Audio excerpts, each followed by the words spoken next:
உலகெங்கிலும் இருந்து இந்த நிகழ்வை பார்த்து கொண்டிருக்கின்ற சன் தொலைக்காட்சி நேயர்களுக்கு அன்பின் வணக்கம்.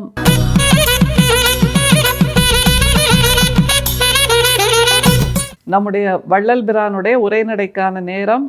வள்ளல் பிரானுடைய உரைநடைக்கு போகிறதுக்கு முன்னாடி திருமூலரோட ஒரு வரி, சித்தத்தலம் போல் தெய்வங்கள் இருக்கின்ற சுத்தத்தலம் உண்டோ அப்படின்னு ஒரு கேள்வி கேட்குறார்.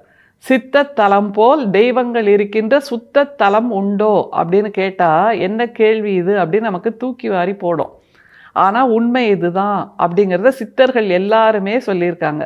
சித்தத்தலம் அப்படின்னு ஒரு வார்த்தையை சொல்கிறாங்கன்னா, நம்ம ஒவ்வொரு மனசுக்குள்ளும் நம்ம ஒவ்வொருத்தருக்குள்ளும் இருக்கக்கூடிய அந்த மனசு, அந்த சித்தம், அந்த புத்தி, அந்த சிந்தனை, அந்த சிந்தனையின் மூலமாக வெளியே வருகின்ற வார்த்தைகள், செயல்கள், செயல்பாடுகள் இது எல்லாம் சுத்தமாக இருந்தால், தூய்மையானதாக இருந்தால், இதை போல ஒரு தெய்வத்தலம் வேற இருக்கா, சுத்தமாக இருக்கக்கூடிய தெய்வத்தலம் வேற இருக்கா அப்படின்னு கேட்குறாங்கன்னா, இது அவர்கள் அனுபவித்து கண்டுணர்ந்து புரிந்து கொண்ட ஒரு விஷயம்.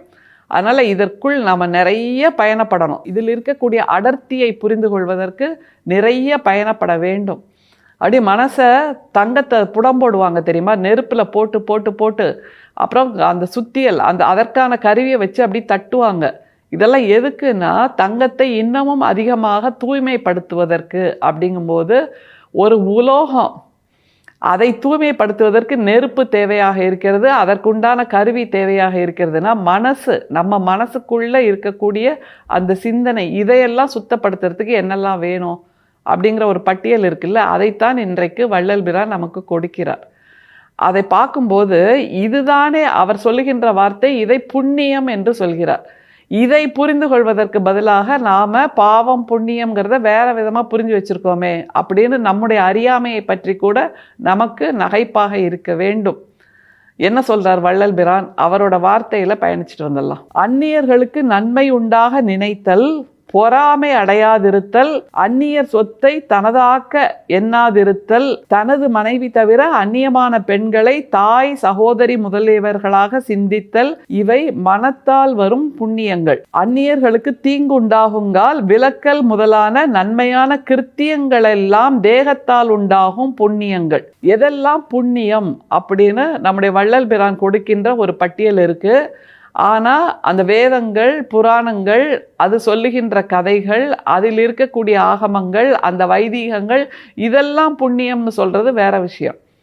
ஆனால் உண்மையாக மனித வாழ்க்கைக்கு தேவையான விஷயங்கள் வள்ளல் பிரான் சொல்லுகின்ற இந்த காரியங்கள் தான். இதை செய்தால் நமக்கு புண்ணியம் வந்து சேரும் அப்படிங்கிறத நம்ம தெளிவாக புரிஞ்சுக்கணும். ஏன்னா வள்ளல் பிரான் சொல்கின்ற இந்த பட்டியலில் இருக்கக்கூடிய செயல்கள், காரியங்கள் எதையும் மனிதர்கள் மட்டும்தாங்க பண்ண முடியும், வேற உயிரினங்கள் எதுவுமே பண்ண முடியாது. நமக்கு மட்டுமே உரிய செயல்கள் இதெல்லாம். அப்போ நாம தானே இதை செய்தாகணும். நாம் இதை செய்தால்தான் நமக்கு புண்ணியம் வந்து சேரும் அப்படிங்கிறத நம்ம புரிஞ்சுக்கணும்.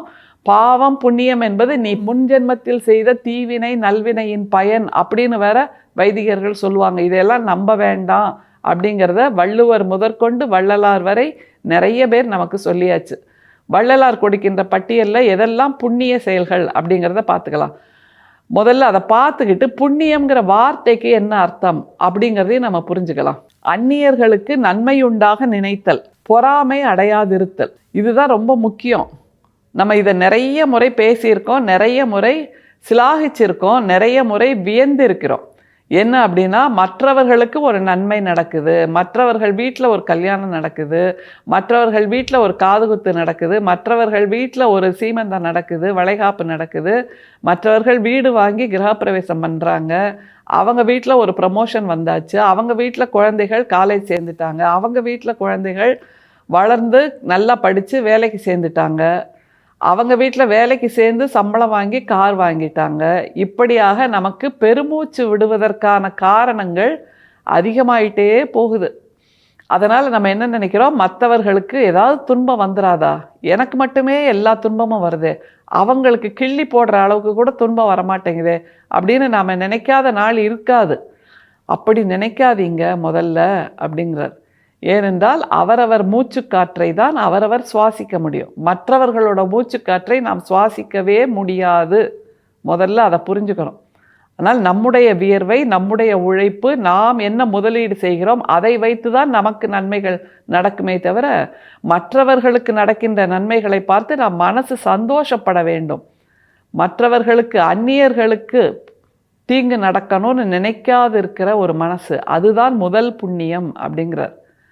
அடுத்தது பாருங்க, அந்நியர்களுக்கு நன்மை உண்டாக நினைத்தல், பொறாமை அடையாதிருத்தல், அந்நியர் சொத்தை தனதாக்க எண்ணாதிருத்தல். மற்றவங்களுக்கு ஒரு நல்லது நடந்துருச்சுன்னா முதல்ல நாம பொறாமைப்படுவோம், அதனால பொறாமைப்படுறத நிறுத்துங்க அப்படிங்கிறாரு. அடுத்தது, அவங்க வாங்கியிருக்கிற சொத்தை நம்மளுடையதாக்கி கொள்ளணும் அப்படிங்கிற அந்த சூழ்ச்சியோட இருக்கக்கூடிய மனசு, அதையும் வச்சுக்காதீங்க அப்படிங்கிறார். அடுத்த ஒரு புண்ணியம் பாருங்க, தனது மனைவி தவிர அந்நியமான பெண்களை தாய், சகோதரி முதலியவர்களாக சிந்தித்தல், இவை மனத்தால் வரும் புண்ணியங்கள். இந்த மற்ற பெண்களை உயர்வாக நினைப்பது, தம்முடைய தாயாக, மகளாக, சகோதரியாக நினைப்பது என்கின்ற நிலையிலிருந்து பிறழும் போதுதான் நாம் பார்த்துருக்கோம், காலம் காலமாக போர்கள் வந்திருக்கின்றன, காலம் காலமாக பிரச்சனைகள் வந்திருக்கின்றன, காலம் காலமாக மாபாதக செயல்களும் வந்திருக்கின்றன.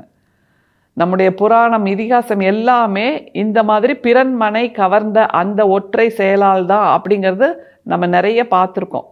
அப்படிங்கிறப்போ இந்த சிந்தனை, இந்த அழுக்காறு, இந்த அழுக்கு சிந்தனையிலிருந்தும் நம்ம வெளியில் வந்தால் அது மிகப்பெரிய புண்ணியம் அப்படின்னு வள்ளல் பிரான் சொல்கிறார். அடுத்த பட்டியல் பாருங்க, அந்நியர்களுக்கு தீங்குண்டாகுங்கால் விலக்கல் முதலான நன்மையான கிருத்தியங்கள் எல்லாம் தேகத்தால் உண்டாகும் புண்ணியங்கள். மனசால செய்ய வேண்டிய புண்ணியம்னு சொல்லிட்டாரு. அடுத்து உடம்பால் நம்ம என்ன செய்ய முடியும், அது ரொம்ப முக்கியம் இல்லை. என்கிட்ட பைசா இல்லை, என்கிட்ட காசு இல்லை, என்கிட்ட செல்வம் இல்லை, அதனால் மற்றவர்களுக்கு கொடுக்கின்ற அந்த வள்ளல் தன்மை இல்லை, அப்படி புண்ணியம் என்னால் செய்ய முடியாது. பரவாயில்லைங்க, உடம்பால் ஒரு நல்ல காரியம் செய்யலாம், மனசால் நல்ல காரியம் செய்யலாம். மனசால் செய்யக்கூடிய காரியங்கள் தான் சிந்தனை தெளிவாகணும்னு வள்ளல் பிரான் சொல்கிறார்.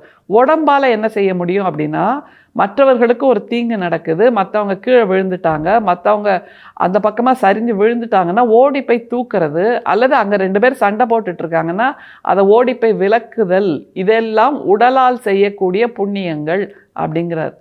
இது ஒரு புண்ணியமாயாச்சு. அடுத்த ஒரு பட்டியல் கொடுக்கிறார் பாருங்க, பொய் சொல்லாமை, கோட் சொல்லாமை, இன்சொல்லாடல், தோத்திரம் செய்தல், இவை 4ம் வாக்கினால் உண்டாகும் புண்ணியங்கள். இதுவும் மிக முக்கியமானதான. பொய் சொல்லாமல் இருக்கணும், கோள் சொல்லாமல் இருக்கணும், இப்படிங்கிறதெல்லாம் மனிதர்களுக்கு மட்டுமே ஆன செயல்கள். வேற எங்கேயாவது 2 மாடு போய் இன்னொரு மாட்டை பற்றி கோள் சொல்லியிருக்காங்க. ஒரு கண்ணுக்குட்டி தன்னோட அம்மா மாட்டுக்கிட்ட போய், அம்மா பசுக்கிட்ட போய் ஏதாவது பொய் சொல்லியிருக்குமா? இல்லை இல்லை, மனிதர்களாகிய நாம் தானே இதெல்லாம் செய்கிறோம். அப்போது வாக்கினால் உண்டாகும் புண்ணியங்களாக இதெல்லாம் செய்யாமல் இருக்க வேண்டும் அப்படின்னு வள்ளல் பிரான் சொல்கிறாரு. இதில் இந்த புண்ணியம்ங்கிற வார்த்தையை நம்ம எப்படி புரிஞ்சுக்கிறது அப்படிங்கிற சிந்தனை ரொம்ப முக்கியம். பொதுவாக என்ன சொல்லுவாங்க, புண்ணியம்னா நீ போகிற பாதைக்கு புண்ணியத்தை சேர்த்துக்கணும் அப்படிம்பாங்க. அது போகிற பாதைக்கெல்லாம் புண்ணியம் சேர்க்க வேண்டாம். நாம் ஒவ்வொரு முறையும் மூச்சு விடுகிறோம் அல்லவா, இந்த வாழ்க்கை ஒவ்வொரு நகர்ந்து கொண்டிருக்கின்ற இந்த நொடி, இந்த நேரம் நமக்கு திரும்பி வராது. அப்படிங்கிறப்போ ஒவ்வொரு நொடியையும் நாம் புனிதப்படுத்த வேண்டும், நம்முடைய இருப்பால், நம்முடைய செய்கையால், நம்முடைய சிந்தனையால், நம்முடைய வார்த்தையால். அதுதான் புண்ணியம். அதை விட்டுட்டு இன்னொருத்தருக்கு உதவி செய்கிறது அதெல்லாம் வேற விஷயம். முதல்ல நம்முடைய மூச்சுக்காற்றுக்கு நாம் புண்ணியம் சேர்க்க வேண்டும், நன்மை சேர்க்க வேண்டும். நம்முடைய சிந்தனைக்கு நாம் புண்ணியம் சேர்க்க வேண்டும், நன்மை சேர்க்க வேண்டும். நம்முடைய சொல்லுக்கு நாம் புண்ணியம் சேர்க்க வேண்டும், நன்மை சேர்க்க வேண்டும். அப்படின்னா இதுதானே மனிதர்களுக்கான அடையாளம். நமக்கு நாமே புண்ணியம் செய்து கொள்ள வேண்டும் முதல்ல. அதுக்கப்புறம்தான் மற்றவங்களுக்கு செய்கிற நல்ல காரியங்கள், மற்றவங்களுக்கு சொல்கிற நல்ல வார்த்தைகள், அதன் மூலமாக நமக்கு வந்து சேருகின்ற அந்த ஃபீல் குட் ஃபேக்டர். அந்த ஃபீல் குட் ஃபேக்டர், பாசிட்டிவ் வைப்ஸ்ன்னு ஒரு வார்த்தையை சொல்லுவோம்ல, இதைத்தான் புண்ணியம் என்ற வார்த்தையில் நம்முடைய ஞானிகள், சித்தர்கள் எல்லோரும் சொல்லியிருக்கிறார்கள். இன்னும் ஒரு முக்கியமான விஷயம், பாவம் அப்படின்னா சின்னு ஒரு ஆங்கில வார்த்தை இருக்குது. ஆனால் புண்ணியம் என்கின்ற வார்த்தைக்கு உலகத்தில் வேறு எந்த மொழியிலையும் சரியான வார்த்தை அல்லது சரியான மொழிபெயர்ப்பே இல்லைங்க. அப்படின்னா இந்த சிந்தனை தமிழ் நிலத்துக்கே உரியது என்னும்போது அந்த புண்ணியம் என்கின்ற வார்த்தையை நாம் எப்படி புரிந்து கொள்ள வேண்டும் என்றால், நம்முடைய மனிதத்தன்மையை இழந்து விடாதிருக்க நாம் முயற்சி செய்ய வேண்டும். மனிதத்தன்மையை இழந்து விட்டால் நம்மிடமிருந்து புண்ணியம் காணாமல் போய்விடும். மனிதத்தோடு, மனிதத்தன்மையோடு இருந்தால் இந்த இருப்புக்கு நாம் மீண்டும் மீண்டும் நன்மையை, புண்ணியத்தை சேர்த்தவர்களாவோம். நாம் எந்த பட்டியலில் இருக்கோம்? புண்ணியம் செய்தவர்கள் பட்டியலா அல்லது எதிர்பக்கத்தில் இருக்கின்ற பட்டியலாங்கிறத நீங்கள் தான் யோசித்து பார்க்கணும். ஏனென்றால் வள்ளல் பிரான் அந்த பாதையை காமிச்சிட்டாரு, திசையை காமிச்சிட்டாரு, வெளிச்சத்தை காமிச்சிட்டாரு. புண்ணியத்தை நமக்கு நாமே சேர்த்து கொள்வோம்.